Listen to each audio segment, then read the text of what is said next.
nanti menjadi gerbang bagi suap menyuap. Yang suap menyuap itu menjadi gerbang buat korupsi yang hari ini kita rasakan. Betapa bobroknya budaya korupsi di kita. Bahkan ada juga di dunia pendidikan. Akibatnya jadilah kemungkaran, jadilah kedzaliman. Orang yang layak lulus karena berhasil sogok menyogok, memalsukan KTP, padahal dia tidak termasuk zonasi sekolah itu, jadi masuk. Yang tidak berhak jadi masuk, yang berhak jadi tidak masuk. Ini tidak adil nih, zalim. Semuanya itu karena ada hadiah. Hadiah kepada para petugas. Yang hadiah itu disembunyikan, digelapkan, tidak transparan. Akibat hadiah maka otomatis ada pembedaan antara menangani orang yang memberi hadiah dan yang tidak memberi hadiah. Akibatnya semua orang dituntut untuk memberikan hadiah. Jadilah suap menyuap. Seorang pengusaha yang ikut tender karena dia ingin lolos proyek di pemerintahan melalui perusahaan dia, ya otomatis jadi pak gede-gede hadiah, pak gede-gede komisi, pak gede-gede tip, bukan kualitas. Jadinya rusaklah anggaran 5 triliun yang turun aslinya itu ternyata cuma 2 triliun, 3 triliunnya harus cashback. Cashback buat partai anu, buat partai anu, buat partai anu. Cair nama 5 triliun misalkan, ya, atau 5 miliar, tapi harus ada cashback. Yang begini-begini juga lumrah, ya. Kadang di kita masjid misalkan mau ada proyek renovasi, datanglah tukang cat, datanglah tukang semen. Kata koordinatornya, sok dek mereka cashback sabaraha. Itu nggak tahu tuh ketua panitia, tidak tahu ketua DKM. Ya. Akibatnya bukan dilihat kualitas, tapi siapa yang berani memberikan cashback lebih, hadiah lebih. Kalau ini berani ngasih cashback 5%, ini 10%, ya pasti yang diambil yang 10%.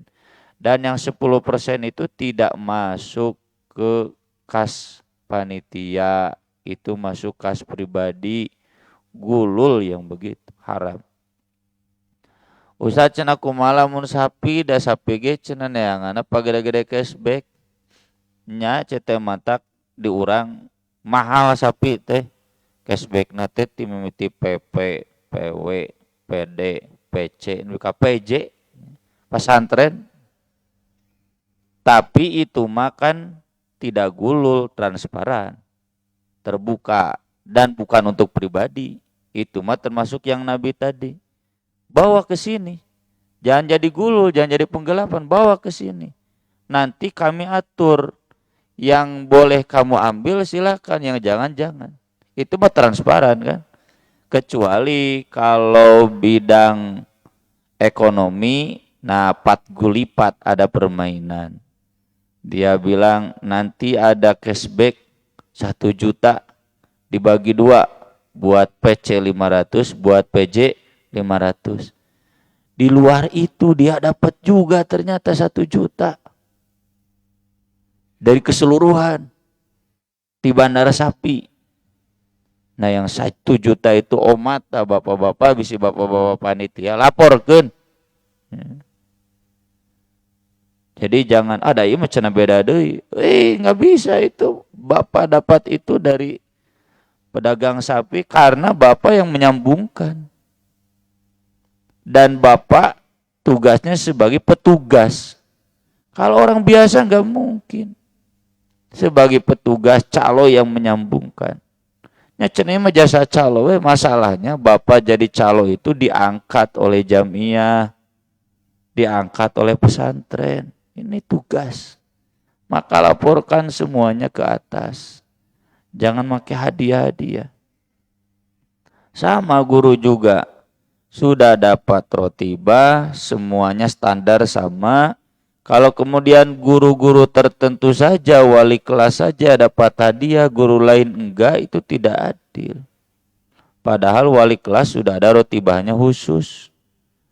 Dan ini yang dikhawatirkan menyebabkan ketidakadilan nanti dalam memperlakukan santri. Dan ini mah sudah beres ya, tetap ada ketidakadilan, ada kezoliman, padahal tugasnya sama, standar rotibahnya sama. Wartawan juga sama, memuat berita itu gimana tip jadinya. Kalau memang wartawan itu terbuka menerima hadiah, jadinya tidak fair, tidak check and recheck. Ya, kumaha nu gede duit dimuat bukan masalah benar dan tidaknya. Termasuk ya analis makanan, ya, nusok ngayakeun bahasan tentang makanan. Nya kumaha nu bere gede restoran mah nantinya tidak fair, tidak adil. Harusnya dia nggak menerima bayaran dari restoran, jadi objektif, tidak subjektif. Nah ini semuanya dimasukkan dalam bab zalim karena menerima gulul itu, ya, harta-harta gelap itu, apakah modelnya hadiah atau modelnya tip, komisi, atau kesepakatan mau ngasih apa ke saya, atau dari pihak keduanya nggak ada, cuma kitanya saja yang pinter ambil 5%. Dan itu tanpa sepengetahuan yang lain. Cuma berdua saja dia dengan ketua panitia. Da komisinya dibagi 2. Cenahnya punten juga polisi. Berdua saja polisi itu dengan pimpinannya. Yang lain mah nggak tahu menau. Ya sama yang begitu juga termasuk gulul yang nanti akan dibukakan pada hari kiamat dan dijelekkan, dicemarkan nama baiknya. Daripada nanti dicemarkan, terhina pada hari kiamat, lebih baik kita hentikan hari ini. Sekarang disembunyikan, nanti dibukakan. Dan penyakit menolak gulul sebagai korupsi itu, ini penyakit umum koruptor. Termasuk yang ngomong gantung di Monas. Dia merasa itu mah bukan korupsi. Itu mah hadiah. Padahal hadiah itu karena status dia sebagai ketua partai. Status dia sebagai pejabat publik. Harusnya dilaporkan ke KPK, ini tidak. Ada itu macam hadiah. Berarti ini kita-kita yang aktif di masjid, di madrasah, di pesantren, di jamiah, yang tidak merasa gulul sebagai hadiah, sigana kudu digantung di Monas. Hati-hati ya, ini sudah jelas hadisnya. Semuanya itu tidak jadi gulul kalau kata Nabi setorkan ke Nabi semuanya. Setorkan ke pimpinan dan transparan. Bukan setoran ke pimpinan chat. Pak, ini ada komisi dari pedagang sapi kurban, bagi 2 ya. Nah. Duaan, tidak transparan, bukan begitu. Disetorkan itu maksudnya secara transparan. Nih, saya silakan cek pedagangnya. Ini bukti kwitansinya. Tapi kade kwitansi oge da enom bisa diakalan. Ya. Cenah ka pasar baru ditawaran kwitansi 2. Kwitansi asli jeung kwitansi kosong. Kwitansi kadang kwitansi kosong ngungkul eusiane ku urang. Harganya misalkan per meter harusnya 25.000 jadi 35.000, mulina 50 meter pan sabaraha. laporan, ini kwitansinya. Ada juga modus lain, kwitansi itu ada dua, kwitansi yang resmi nanti diperiksa oleh BPK, ada kwitansi yang tidak diperiksa oleh BPK. Saya curiga nih pernah nih di dunia pendidikan, di dunia perdosenan kada ya, Bapak dosen. Nah, kwitansinya beda jeung ieu. Ya. Fotokopian kwitansinya. Jadi curiga ini uang buat siapa? Ya. Nah ini harus barang apapun, ini uang nggak ada kwitansi. Coba bayangkan 20.000 saya ijazah kali 500. Awas, hati-hati, itu penggelapan tuh. Udah cenah tos direstuan ke mana kwitansinya? Ini lembaga resmi nih. Sekolah itu kan nanti harus lapor bosnya, anggarannya, perguruan tinggi negeri apalagi kudu jelas kwitansinya, kwitansi resmi yang diperiksa BPK. Kejadian kwitansi fotokopian. Ya. Daripada nanti di akhirat diwirang-wirang mending tobat di ayeuna. A'udzubillah min dzalik. Hadis berikutnya dari Umar ibnul Khattab radhiyallahu anhu qala lamma kana yaumu Khaybar aqbala nafarun min ashabin Nabi sallallahu alaihi wasallam. Pada saat perang Khaybar ada sekelompok sahabat Nabi yang menghadap. Faqalu, mereka berkata, fulanun syahid wa fulanun syahid. Si bapak anu sudah syahid, si bapak yang lain itu juga sudah syahid.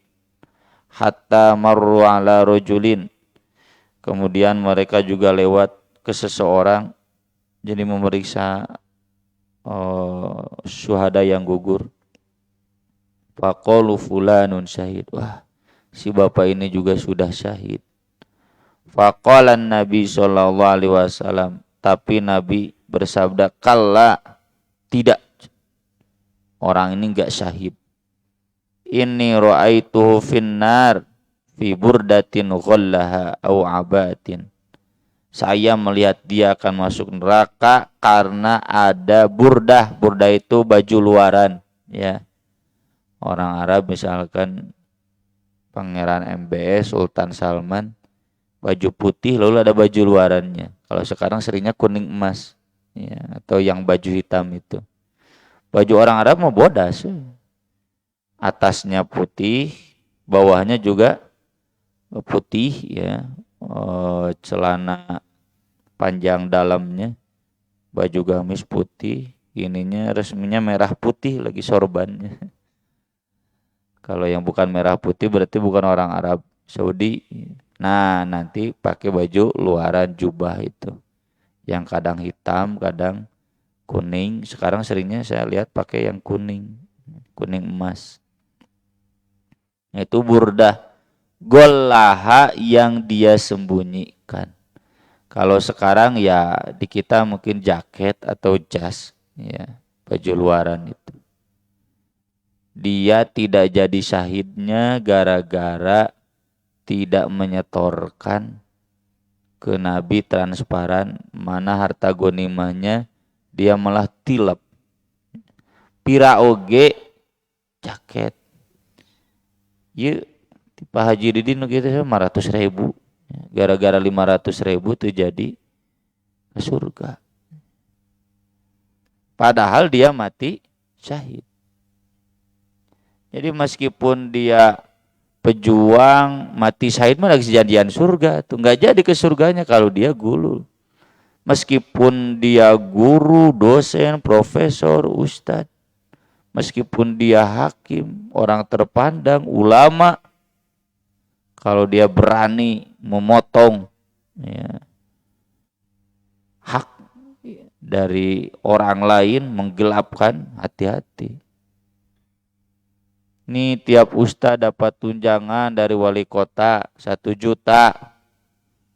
Tapi harus diambil. Kan gak mungkin semua ustaz bisa. Diambillah oleh seseorang. Tapi ongkosna 100.000, nggak punya pilihan. Si ustadznya sok 100.000 tina 50 ustadz sabaraha. Jadi manenan lebih gede. Dan nggak punya pilihan, nolak gimana, tidak nolak gimana. Itu yang begitu-begitu termasuk kulul. Wa Nabi Qatadah al-Harits bin Rib'i radhiyallahu an Rasulillah sallallahu alaihi wasallam annahu qama fihim. Nabi sallallahu alaihi wasallam berceramah di hadapan para sahabat. Fadzakara lahum, inti ceramahnya annal jihad fi sabilillah wal iman billah afdalul a'mal. Jihad di jalan Allah, iman kepada Allah itu seutama-utamanya amal. Kenapa pakai iman di jalan Allah? Karena zaman Nabi yang ikut jihad tidak semuanya beriman. Ada orang kafir, ada orang fasik, ada orang fajir. Dan bagi saya pribadi,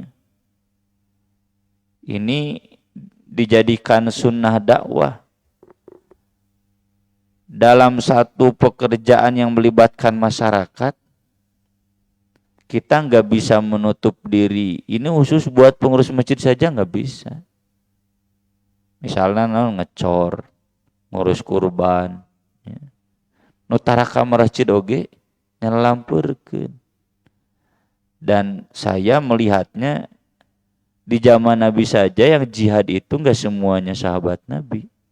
Ada orang munafik, ada orang fajir itu nutara sholat.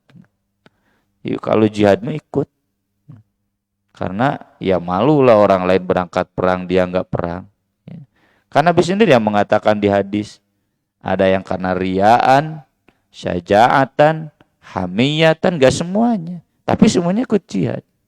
Dan kata Nabi, wa innallaha la yu'ayyidu hadzal din birrajulil fajir. Allah itu akan menguatkan agama ini meski dengan orang yang pendurhaka. Jadi nggak apa-apa Pak, manfaatkan saja tenaganya untuk membantu kita. Jadi jangan menutup diri, oh ini nggak boleh. Hanya boleh untuk ahli-ahli masjidnya, nggak bisa. Ya. Kita minta bantuan saja ke Pak RW, Pak RW, Pak RT, badai ngecor ya. Ini mau ada pelur jalan masjid misalkan. Nih panitia kurban. Oh saja, iya badai mantusan panitia Id. Kan banyak yang membantu. Silakan nggak apa-apa. Ya. Bahkan orang kafir membantu pun nggak apa-apa, manfaatkan saja. Ya. Zaman Nabi juga demikian. Ini buktinya. Masa udah jihad nilap, berarti nggak ada imannya. Ya. Tapi nggak apa-apa, tidak kemudian Nabi larang. Atau di perang Khaybar itu juga kan ada yang dia mati bunuh diri. Masa udah jihad mati bunuh diri? Ya. Kan nggak boleh bunuh diri itu. Itu menunjukkan bahwa dia tara ngaji, tapi ikut jihad, ikut perang.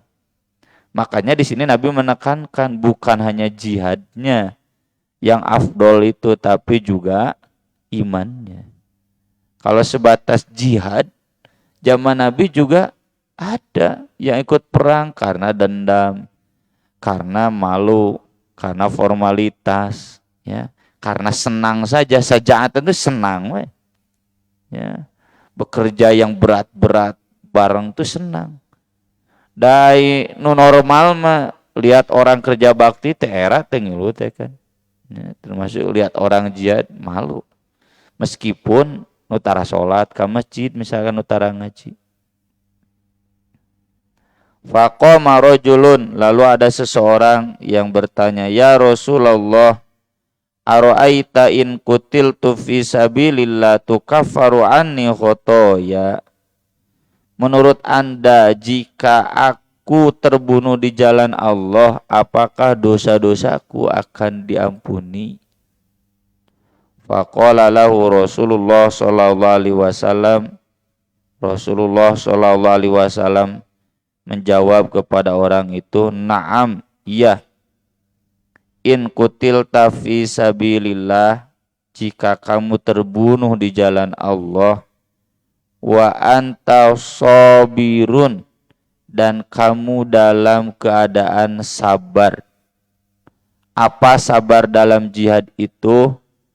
Ya ayyuhalladzina amanu idza laqitum fi'atan fathbutu wadhkurullaha katsiran la'allakum tuflihun wa ati'ullaha wa rasulahu wa la tanaza'u fatafshalu wa tadhhaba rihukum wasbiru. Jadi sabar di nu jihad mah tetap tidak mundur, maju terus pantang mundur. Banyak zikir, taat kepimpinan, tidak banyak berdebat, jadinya hilang kekuatan. Jadinya berselisih, masa keur perang berselisih. Kita mah juga pemain bola, garlut di tempat istirahat, ya, sesama klub. Pas ya mal bener. Jadi dalam jihad itu sabar itu betul-betul innallaha yuhibbul ladzina yuqatiluna fi sabilihi shaffan. Kalau hanya berangkat formalitas pulang lagi, oh nggak bisa, itu dosa, berarti nggak sabar. Baru juga maju takut musuh kabur. Makanya dalam ayat yang lain, idza laqitumul ladzina kafaru zahfan fala tuwalluhumul adbar. Kalau bertemu orang kafir di medan perang, jangan mundur. Jangan takut mati. Ya, kalau dia terbunuh tapi lari ditembak ku musuh, nggak bisa diampuni dosanya meskipun terbunuh.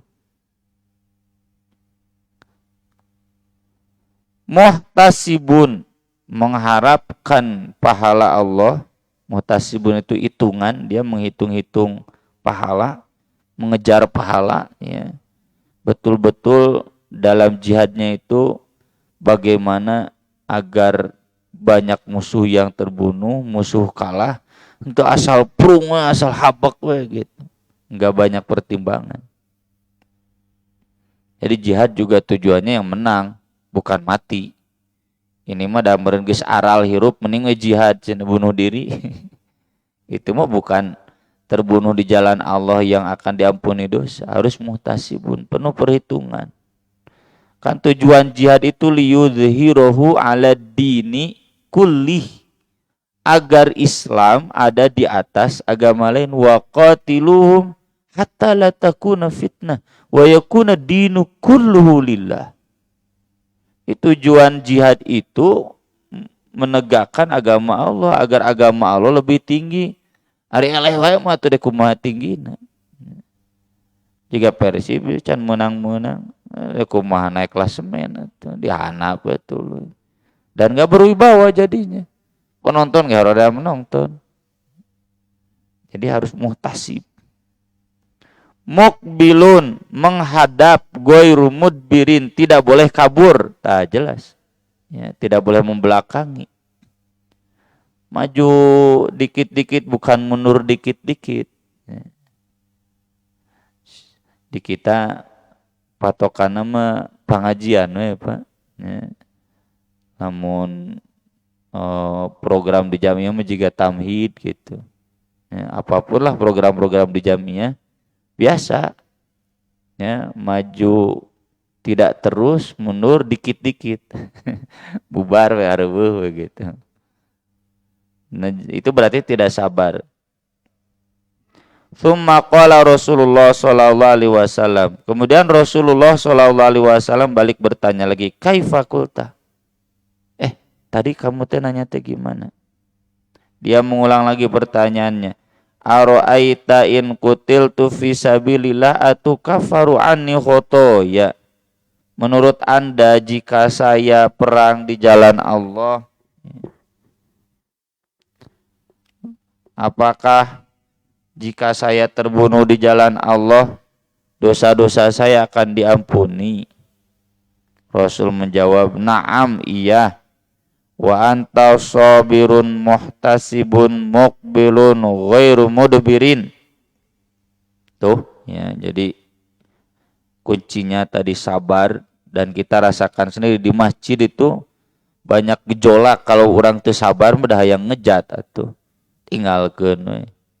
Makanya harus sabar. Makanya di jihad itu am hasibtum ang tadkhulul jannah wa lamma ya'lamillahu alladziina jahadu minkum wa ya'lamas sabirin. Yang sabar. Wala nabluwannakum hatta na'lamal mujahidina minkum was-sabirin. Mujahidin was-sabirin wa nabluwa akhbarakum. Illa dain, kecuali utang. Fa inna Jibril qala li dzalik, karena barusan saja Jibril menambahkan. Ya, ketika Nabi menjelaskan tadi sampai muqbil ghairu mudbir, Jibril menurunkan wahyu. Ini menunjukkan hadis juga wahyu. Kalau memang pun hadis itu ada inisiatif dari Nabi, tetap kalau salah ditegur sama Allah. Berarti Nabi itu dibimbing wahyu. Baik itu wahyu yang langsung dari Allah atau wahyu yang berupa hikmah. Hikmah itu ilmu Nabi, tetap dibimbing oleh wahyu. Kalau ini mah betulan. Utang itu Jibril langsung ngasih wahyu. Utang kecuali. Dan ini yang pernah saya tulis. Utang itu adalah dosa. Penyakit diurang. Punten dia mah curhat ti agnia, ti ustad-ustadna keneh kana utang teh semayar. Saya sounding berapa agnia, Pak Haji, ini yang dibutuhkan ustad itu rumah. Pinjaman lah, jangan ngasih gratis. Jangan, nanti ustad-ustadnya gini. Pinjaman saja. Pinjaman atau Pak Haji punya rumah dicicil ku ustad. Ustad cenah abdi teh tos sering gitu. Disebutkan ustad-ustadna. Tuh cenah ustad-ustad di anu ini ngarah ustad apal. Cenah la salam wala kalam. Bahasa eueuh mayar hutang teu. Kitu teh cenah abdi teh piraku da abdi ge cenah butuh modal jang usaha. Heeh tah gitu. Jadi bukan masalah agnia yang tidak perhatian, tapi masalahnya ieu nu dibere hutangna teu ngalalarti karena tidak merasa sebagai dosa. Hati-hati. Makanya tong sok hayang nganjuk teh. Geus lunas motor jual pakai modal nganjuk deui. Dosa itu teh. Dan kalau kita menyadari utang itu dosa, terdorong akan bayar. Yang mau masuk surga pun yang mati syahid dosanya diampuni kecuali utang. Utang dosa mah mau dihampura karena kaitannya dolim.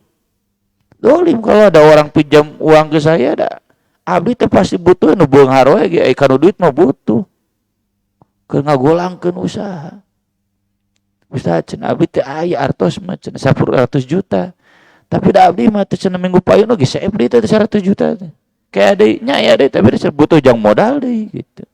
Punten cenah sanes teu perhatosan nya wios atuh cenah. Kita paham, orang kaya pun da kana duit mah butuh. Bahkan lu butuh tibatan orang. Sekarang kemudian macet, dikredit, wah itu dolim. Saya tahu ada 2 warung di sekitar saya tutup. Nah, macet teh tutup. Bieur dianjukan wae. Jadi modalna henteu ngagolang, akibatnya nggak jalan usahanya. Nah ini ya peringatan dari Nabi ya, dari Jibril, sesoleh-solehnya bapak, ibu, saya hari boga hutang. Ya abdi kita keur abdi teh abdi keur boga hutang. Yang menyetak buku pasti boga hutang. Jadi sesoleh-solehnya kita kalau kemudian kita masih punya utang dan tidak ada dorongan untuk membayar, komo ya punten ya curhat utangna ka pesantren, aduh teman dolim pisan. Aku qouli hadza wa astaghfirullah li wa lakum subhanakallahumma bihamdik asyhadu an la ilaha illa anta astaghfiruka wa atubu ilaik. Wassalatu wassalamu ala Rasulillah. Wassalamualaikum warahmatullahi wabarakatuh.